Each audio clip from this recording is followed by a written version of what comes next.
Okay, this is a follow-up video to yesterday's video showing the stuck connecting rod. It's just jammed on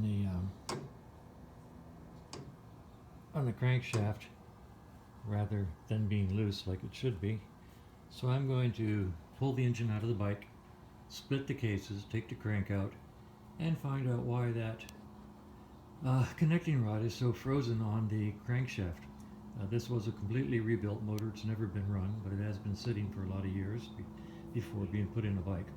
So I'll take it apart and try to find out what's wrong, get the left journal machined if necessary, and free up that connecting rod before we try to assemble and start this motor.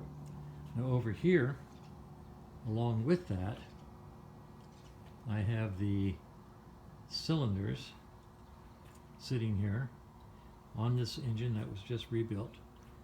And interestingly, the clearance on the pistons to cylinders is good, about 4.5 thousandths, which is very, very good. That's what I normally set them to. So that's fine. Good clearance. And the right-hand one is nice and free. The left-hand one, good clearance, same clearance, but watch this. As you rotate it, it stops right there. It does not go any farther.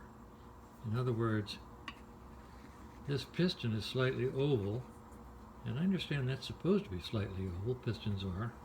I've never really measured it or checked it out. But anyway, it shouldn't be jamming like that. So I'm going to take these jugs with these pistons to my machinist, who is an aircraft machinist and does really good work, and have him take a look at these cylinders, take a look at these pistons, and see what needs to be done to solve this left cylinder piston problem, sticking problem. And that's where we are. So I'm going to crack the cases and check out have the same machinist check out the crankshaft, and I'll take these up and have him check these out to see if we need to bore again and go to oversized pistons. These are not the original pistons because these are 40 over. You can see the 40 right there. So these are 40 over, meaning that this guy has been bored at least once, possibly twice. You can see the 4040. So this engine has been apart probably at least twice, or it wouldn't have 40 over pistons in it. And that's where we are. So I'm going to split the cases, take the whole thing apart all the way down to the bottom end, and then try to rebuild it back up and see if we can get it to run.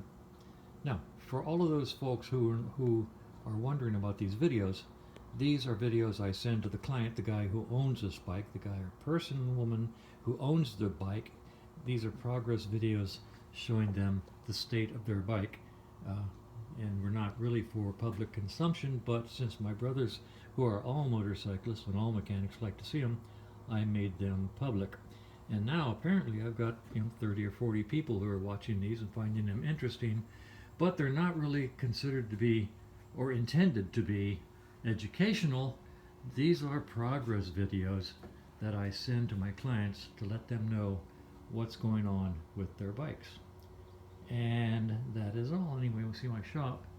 This is just my garage, 2-car garage, with all my equipment, and have my lift put into the floor so that when I put it down, it's flush with the floor and I don't have to push these bikes up a ramp. And that is all. Have a good day.